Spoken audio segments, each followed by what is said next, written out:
Hello guys, ఈ దోశ చూస్తుంటే మీకు నోరు ఊరిపోతుంది కదా. నేను మా హస్బెండ్ దోశలు ఎక్కడ బాగుంటాయని మా ఊర్లో చాలా సెర్చ్ చేసాము. ఫైనల్లీ అన్ని ట్రై చేసి ఇక్కడ మాత్రం దోశ అయితే అదిరిపోతుంది. వీళ్ళ స్పెషాలిటీ కట్టెల పొయ్యి మీద మాత్రమే వేస్తారు అండ్ దోశలు వడలు మాత్రమే ఉంటాయి ఇక్కడ. చాలా ఫాస్ట్గా దోశలు కూడా అయిపోతాయి. 9:30, 10 లోపల అయిపోతాయి ఈజీగా. ఒక 2-3 గంటలు వేసేస్తాడు దోశ బ్యాటరు. తర్వాత బాగా ఈవెన్గా స్ప్రెడ్ చేసి దాని మీద ఎగ్ స్మాష్ చేసేస్తారు.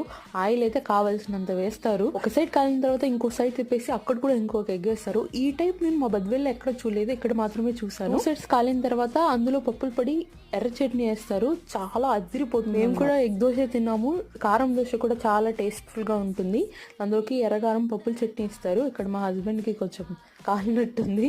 అడుగుతున్నాను ఇక్కడ కాలుతుందా అని. రెండు అద్దుకొని తింటే ఎక్సలెంట్ ఉంటుంది టేస్ట్. దాని రెసిపీ ఎలాగో ఆయన చెప్పారు, నెక్స్ట్ వీడియోలో పెడతాను. దోశ మాత్రం మీరు కూడా ఒకసారి ట్రై చేయండి, ఎక్సలెంట్. దోశ అంగడి మార్కెట్